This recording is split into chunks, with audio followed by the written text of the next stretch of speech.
हमारी main character Linda को उसका हस्बैंड जबरदस्ती कर एडल्ट फिल्म करने के लिए मजबूर करता है। इसके बाद उसकी पूरी लाइफ को वही कंट्रोल कर रहा था। क्या अब इससे वो बच पाएगी, या हम आज की हमारी मूवी लवलेस जो 2013 की एक हॉलीवुड ट्रू स्टोरी पर बेस्ड मूवी है, इसमें हम देखेंगे। अगर आपको वीडियो अच्छा लगता है तो प्लीज़ इसे लाइक और कमेंट जरूर कर दीजिएगा। अब बिना किसी देरी के एक्सप्लेनेशन स्टार्ट करते हैं। मूवी स्टार्ट होती है और हम हमारी मेन कैरेक्टर लिंडा को देखते हैं, जो एडल्ट फिल्म इंडस्ट्री में अब काम कर रही थी। उसकी मूवी बहुत ही ज़्यादा हिट हो चुकी थी, पर अब भी वो बहुत ही ज़्यादा दुखी है। अब इसके बाद यहाँ पर वो कैसे पहुंची, इसका फ्लैशबैक हमें दिखाया जाता है। एक दिन लिंडा की मदर घर पर नहीं थी, तो स्विमिंग पूल के पास लिंडा और उसकी फ्रेंड पैट्सी ये दोनों हैंग आउट कर रहे थे। पैट्सी अपनी इनरवेयर निकाल लेती है तो लिंडा को पसंद नहीं आता। 1 साल पहले उसके साथ एक हादसा हुआ था, उसके बाद वो बहुत ही ज़्यादा डर कर रहती है। उसका एक बॉयफ्रेंड था जिसके साथ भी बात आगे बढ़ाने में वो डर रही थी। थोड़ी देर में लिंडा की मदर काम से ज़रा जल्दी घर पर आके लिंडा को इस तरीके से देखकर उसे बहुत डांटती है। थोड़ी देर में लिंडा और उसकी फ्रेंड स्केटिंग करने के लिए गए हुए थे। एक बैंड बहुत ही अच्छे से प्ले कर रहा था। पैट्सी वहाँ के एम्प्लॉय से कहती है कि इनमें कुछ तो मिसिंग लग रहा है, इनके पास नाचने वाली लड़कियाँ नहीं है। पैट्सी बहुत ही फॉरवर्ड थी तो जाकर स्टेज पर नाचने लग गई। लिंडा ने भी थोड़ी देर में उसे ज्वाइन किया। यहाँ पर हमारा और एक मेन कैरेक्टर मौजूद था जिसका नाम था चक। चक की नज़र लिंडा पर पड़ी और उसे वो बहुत ही अच्छी लगती है। चक उनसे कहता है कि तुम दोनों प्रोफेशनली भी डांस कर सकते हो, इसके बहुत ही ज़्यादा पैसे मिलते हैं। लिंडा कहती कि क्या ये सचमुच में पॉसिबल भी है। लिंडा पूछती कि मुझे देखने के लिए कौन पैसे देगा। चक कहता है कि तुम्हें देखने के लिए मैं बहुत सारे पैसे दे सकता हूँ। इसके बाद चक उनका फ्रेंड बन गया था। एक रात इन्होंने पार्टी रखी थी जिसमें लिंडा रात में जा रही थी, पर मदर ये देख लेती है और उससे क्वेश्चन करने लग जाती है। ये किसकी पार्टी है, किसके साथ जा रही है, सब कुछ क्वेश्चन पूछने के बाद ही उसने लिंडा को बाहर भेजा। उसकी मदर बहुत ही ज़्यादा कंजर्वेटिव थी। ये पार्टी एक टाइप से चक और लिंडा की एक डेट ही थी। मूवीज़ वगैरह इन सब चीज़ों को लेकर वो बात करते हैं और एक दूसरे की कंपनी उन्हें बहुत ही अच्छी लगी थी। लिंडा को लगता था कि वो बहुत ही बोरिंग है, पर चक कहता है तुम बहुत ही ज़्यादा इंटरेस्टिंग हो। इसके बाद उसे घर छोड़ने के लिए आ गया। उसने नोटिस किया था कि लिंडा बहुत ही चुप रह रही थी। उससे पूछता है कि ऐसा क्या हुआ। लिंडा ने कहा कि गलती से मैं 1 साल पहले प्रेग्नेंट हो गई थी, मेरी मदर ने मेरे बेबी को अडॉप्शन के लिए डाल दिया। चक के साथ कोई भी रिलेशनशिप स्टार्ट करने से पहले उसके साथ ऑनेस्ट रहना चाहती थी। चक कहता है कि मुझे इससे कुछ भी फर्क नहीं पड़ता, मैं तुम्हारे पेरेंट्स से मिलना चाहता हूँ। जिस तरीके से चक है तो लिंडा को लगता है कि उसके पेरेंट्स को चक पसंद नहीं आएगा। चक कहता है मैं 100% गारंटी देता हूँ कि मैं उसे पसंद आऊँगा। अगर नहीं आया तो तुम एक रात मेरे घर पर बिताओगी, और आया तो वही हम करेंगे। लिंडा इस पर बहुत हंसी। डिनर के वक्त चक कहता है कि मैं आर्मी में था, क्योंकि लिंडा के फादर भी आर्मी में थे। उसने कहा कि आपके पास तो वॉर की बहुत सारी स्टोरीज होंगी, मेरे पास वैसा कुछ भी नहीं है। वो सिर्फ उन्हें इम्प्रेस करना चाहता था। इसके बाद ही दोनों किचन में गए। पेरेंट्स टीवी देख रहे थे तो किचन में ही दोनों इंटीमेट हो जाते हैं। इसके बाद चक लिंडा को मूवी देखने के लिए लेकर जाने वाला था, पर उसे अपने घर वो लेकर आता है। ये दोनों इंटीमेट हो रहे थे तो लिंडा ने कहा कि मेरी बॉडी पर स्कार है। उसे वो थोड़ा सा भी अच्छा नहीं लगता।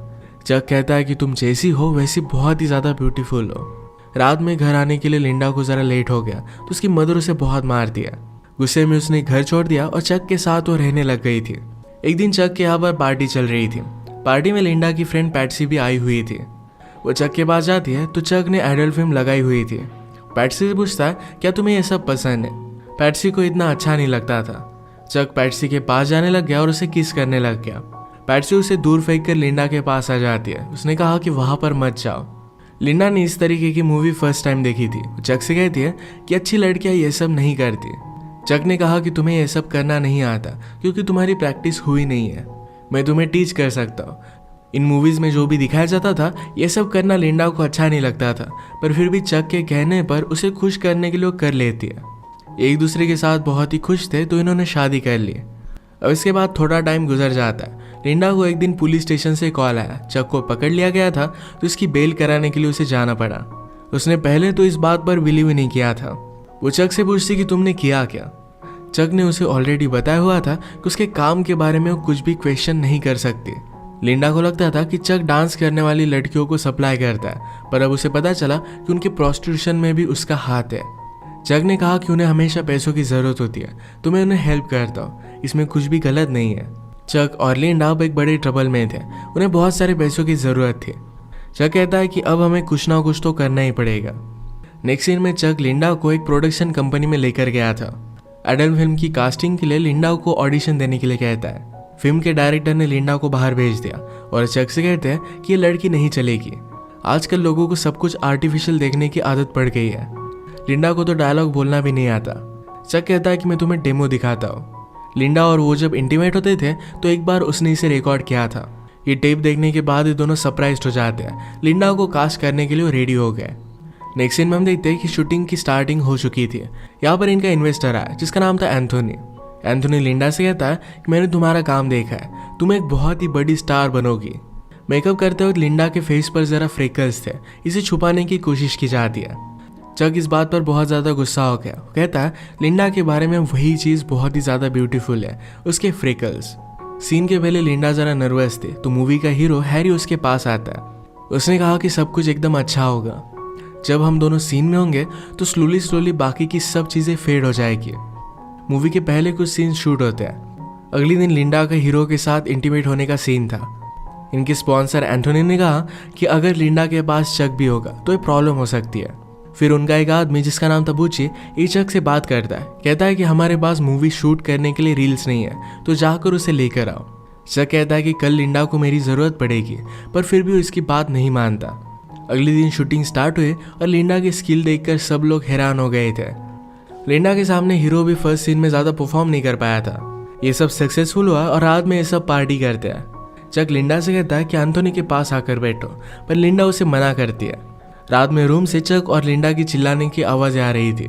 सबको लगता है कि वो एंजॉय कर रहे हैं। इसके बाद मूवी के पोस्टर के लिए लिंडा का शूट स्टार्ट हुआ। वो ज़रा अनकंफर्टेबल थी तो फोटोग्राफर लैरी कहता है कि जिस तरीके से मूवी में तुम्हारे कैरेक्टर की डेवलपमेंट हुई है उसी तरीके से तुम फील करो। लिंडा का बहुत ही अच्छे से फोटोशूट हुआ और अपनी फोटोज उसे बहुत ही ब्यूटीफुल लगती है। इन सब से वो बहुत ही खुश थी। मूवी अब थिएटर्स में जा चुकी थी और सक्सेस उसे मिलना स्टार्ट हो गया था। चक एंथोनी से कहता है हमें बहुत ही कम पैसे मिले और आप लोग बहुत कमाओगे। एंथोनी बहुत ही स्ट्रिक्ट था। कहता है मैंने पूरी मूवी स्पॉन्सर की थी, इससे पैसा तो मैं कमाने वाला हूँ। मूवी बहुत ही बड़ी हिट हो जाती है और लिंडा के इंटरव्यूज वगैरह स्टार्ट होने लग गए। लिंडा का अब सपना था कि उसे एक्चुअल मूवी स्टार बनना है। लिंडा के पेरेंट्स को इसके बारे में जब पता चला तो वो बहुत ही ज़्यादा दुखी हो गए थे। एक दिन इनके प्राइवेट स्क्रीनिंग की पार्टी थी जहाँ पर लिंडा ह्यू हेफनर से मिली। ये प्लेबॉय मैगजीन का एडिटर था। लिंडा उसे देखकर बहुत ही एक्साइटेड हो जाती है। आज पूरा प्रीमियर एक दूसरे के साथ ही थे। ह्यू लिंडा से कहता है कि तुम एक्चुअल में मूवी स्टार बन सकती हो। वो इसके लिए उसे हेल्प कर सकता है। अब इसके बाद हम देखते हैं कि बहुत सारे साल गुजर चुके हैं। ये सब काम वो नहीं करती और अब वो एक बुक लिख रही थी। बुक लिखने से पहले उसके पब्लिशर ने उसे वो सच बोल रही या झूठ इसकी टेस्ट लेने के लिए कही। अब तक जो भी सिचुएशन हमें बताई जा रही थी इसके पैरेलल में एक्चुअल में लिंडा के साथ क्या हुआ था ये अब हमें पता चलेगा। लिंडा के साथ चक ने जब शादी की थी तो उसे हर एक चीज़ करने के लिए फोर्स करता था। एक दिन तो हर्ट भी हो गई थी तो इस बात से उसे बहुत ही बुरा लगा था। चक उसे कहता है कि तुम मेरी वाइफ हो, मैं तुम्हें सिर्फ पैशन दिखा रहा था, मैं तुमसे बहुत ही प्यार करता हूँ। लिंडा ने भी इन सब बातों को समझ लिया। जब इन्हें फाइनेंशियल प्रॉब्लम आए तो चक लिंडा को रेडी कर एक क्लब में लेकर गया। एक डॉक्टर से वो बात करने लग गए थे। उस डॉक्टर को लिंडा बहुत ही पसंद आई थी तो चक ने लिंडा को उसके साथ इंटीमेट होने के लिए ज़बरदस्ती की। वो लिंडा से ही प्रोस्टिट्यूशन करवाने लग गया था। अगर वो ये सब नहीं करती तो चक उसे बहुत ही ज़्यादा हर्ट कर देता। इन सब से तंग होकर लिंडा एक रात अपनी मदर के पास आ गया। मदर को पता चल गया कि कुछ ना कुछ तो गड़बड़ है। पूछते कि हुआ क्या। लिंडा ने कहा कि क्या कुछ दिनों के लिए मैं यहाँ पर रह सकती हूँ। लिंडा की मदर कहती है कि जब मैं 18 साल की थी तभी प्रेग्नेंट हो गई थी। तुम्हारी सिस्टर को लेकर मुझे इस सोसाइटी में रहना पड़ा था और मुझे बहुत ही ज़्यादा तकलीफ हुई थी। तुम्हारे फादर बाद में मिले और उस वजह से सब कुछ ठीक हो गया था। तुम्हारा हस्बैंड ही तुम्हें संभाल सकता है। अगर तुम बिना हस्बैंड के हमारे घर पर रहोगे तुम्हारा जीना बदतर हो जाएगा। वो कुछ चाहता था और शायद तुमने वही नहीं किया और इसी वजह से तुम यहाँ पर आ गई हो। अपने पति को तुम्हें खुश रखना चाहिए, वो जो भी कहता है तुम्हें करना चाहिए। इस बात को लेकर उसकी मदर बहुत ही ज़्यादा स्ट्रिक्ट थी। लिंडा बहुत रोती है। सिर्फ एक रात के लिए यहाँ पर रहना चाहती थी पर उसकी मदर उसे अलाउड नहीं करती। चक का कॉल आया तो मदर ने उसे ले जाने के लिए कहा। घर आने पर चक उसे कहता है तुम अब एक मूवी करोगी। मैंने तुम्हारे लिए पार्ट लाने के लिए बहुत ही ज़्यादा मेहनत की है। चक ने उसे गन लगाकर धमकाया हुआ था। इसके बाद हम लिंडा को मूवी सेट पर रोता हुआ देख सकते हैं। सब कुछ उसके साथ ज़बरदस्ती किया जा रहा था। हमने प्रीवियसली देखा था कि लिंडा ने चक को एंथोनी के पास आकर बैठने के लिए मना कर दिया था। उस रात चक लिंडा को बहुत मारता है। एक दिन लिंडा अपने फ्रेंड पैट्सी से मिलने के लिए गई हुई थी, तो चक भी उसके साथ ही आया। पैट्सी उसे कहती कि मैं तुम्हारे लिए बहुत ही वरीड हूँ। लिंडा कहती कि ये सब मूवी में कर रही हो क्या इसी वजह से?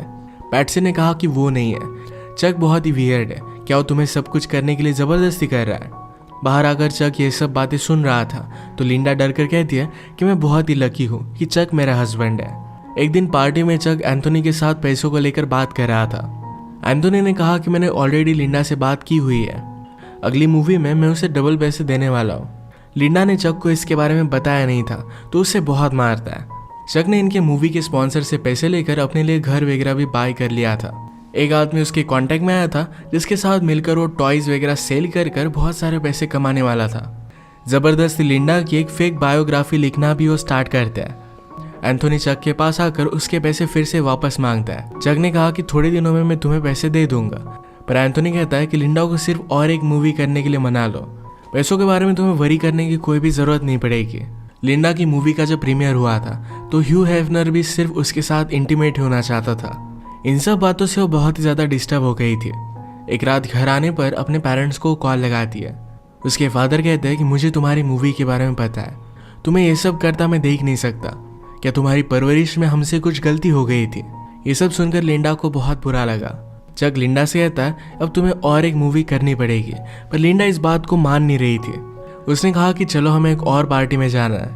उसे एक होटल रूम में गया और वहाँ पर उसका सौदा किया। वहाँ बहुत सारे लोग थे। लिंडा को उसने गन लगाकर धमकाया। सब मिलकर लिंडा को जबरदस्ती करते हैं। एक तरीके से उसे मना करने के लिए उसे सजा दे रहा था। ये जब घर पहुंचे तो लिंडा वहां से भागने की कोशिश करती है, पर चक ने उसे रोक लिया। नीचे गिरकर वो हर्ट हो गई थी। वहां से पुलिस की गाड़ी भी गुजर रही थी। वो पूछते हैं कि क्या तुम लोग ठीक हो? पुलिस ऑफिसर ने लिंडा को पहचान लिया। चक कहता है कि मैं इसका हस्बैंड हूँ, हम अब घर ही जा रहे हैं। लिंडा डर कर कुछ भी कह नहीं पाती। पुलिस ऑफिसर ही लिंडा को ऑटोग्राफ ले लेता है। सुबह होने पर चक जब सोया हुआ था, तब लिंडा वहां से भाग गई। डायरेक्टली एंथोनी के पास आए। एंथोनी कहता है तुम्हें सिर्फ और एक मूवी करनी है, उसके बाद तुम इंडिपेंडेंट जी सकोगी। लिंडा ने उसकी सारी सिचुएशन उसे समझा दी। वो कहती कि अब मैं और एक मूवी नहीं कर सकती। एंथोनी डिसाइड करता है कि उसे सपोर्ट करेगा। उसने उसे रहने के लिए एक बहुत ही अच्छी सी जगह दी। चक लिंडा को हर जगह ढूंढने की कोशिश करता है। फाइनली एक होटल में उसे लिंडा के बारे में पता चल गया। वो रात में गन लेकर लिंडा के रूम में आया, पर ये रूम एंथोनी का था। एंथोनी ने ऑलरेडी रूम को शिफ्ट कर दिया था। वो कहता है कि तुम अब कभी भी लिंडा के पास नहीं जाओगे। उसने उसे बहुत मारा और इसके बाद 6 साल गुजर गए थे। लिंडा अब एक्चुअल में अपनी बायोग्राफी लिख रही थी। उसका हमें घर दिखाया जाता है, जिसमें उसका हस्बैंड और एक छोटा सा बेटा था। उसे पब्लिशर से कॉल आया था और उसकी स्टोरी अप्रूव हो गई थी। लिंडा के हस्बैंड ने कहा क्या तुम सचमुच में ये सब करना चाहती हो? लिंडा कहती कि मेरी स्टोरी के बारे में सबको पता चलना चाहिए। लिंडा की बुक फेमस हो गई और उसकी टीवी पर इंटरव्यू आती है। लिंडा से पूछा जाता है कि जब ये सब चल रहा था तब उसने क्यों आवाज़ नहीं उठाई थी। लिंडा कहती कि सोसाइटी में हमें बताया जाता है जैसा हमारा पति कहे वैसे ही हमें सब कुछ करना पड़ेगा। ये इंटरव्यू लिंडा की मदर सुन रही थी। ये बात मदर ने उसे कही थी, तो इस वजह से उसे बहुत ही ज़्यादा गिल्टी महसूस होता है। लिंडा ने कहा कि मेरे साथ जो भी हुआ उस वक्त मैं बहुत ही छोटी थी। वो एक चीज़ मेरी पूरी लाइफ डिफाइन नहीं कर सकती। यही मैसेज अपने बुक से वो देना चाहती थी। इतने साल लिंडा के पेरेंट्स ने उससे बात नहीं की थी। उस इंटरव्यू के बाद वो लिंडा को घर पर बुला लेते हैं। एक दूसरे को गले लगा कर ये सब बहुत रोए। फिर से एक फैमिली वो बन चुके थे। इसी एक मोमेंट पर ये मूवी एंड हो जाती है। लिंडा की मूवी ने $600 मिलियन कमाए थे, जिसमें से उसे सिर्फ $1,250 मिले। उसकी बुक बहुत फेमस हुई थी। चक को बाद में हार्ट अटैक आकर उसकी डेथ हो गई थी। ये मूवी हमें बता कर जाती है कभी कभी हमें लगता है कि हमारे हाथ में कुछ चीज़ें नहीं है, सब कुछ हमारे साथ बुरा हो रहा है, पर फिर भी वो टाइम निकल जाता है। इसके बाद हमारी लाइफ में हम एक पॉजिटिव चेंज ला सकते हैं। कभी भी पर्सनल ट्रांसफॉर्मेशन के लिए देर नहीं होती है। इसी के साथ आज का वीडियो हम खत्म करते हैं। अगर आपको एक्सप्लेनेशन अच्छा लगा तो प्लीज़ इसे लाइक और कमेंट ज़रूर कर दीजिएगा। मैं बहुत सारे मूवीज़ लेकर आता रहता हूँ, तो प्लीज़ इस चैनल को सब्सक्राइब कर दीजिए और बेल नोटिफिकेशन आइकन दबाने मत भूलिएगा। हम फिर से मिलेंगे और एक नए मूवी के साथ। तब तक के लिए थैंक यू और आप अपने आप का ख्याल रखिए।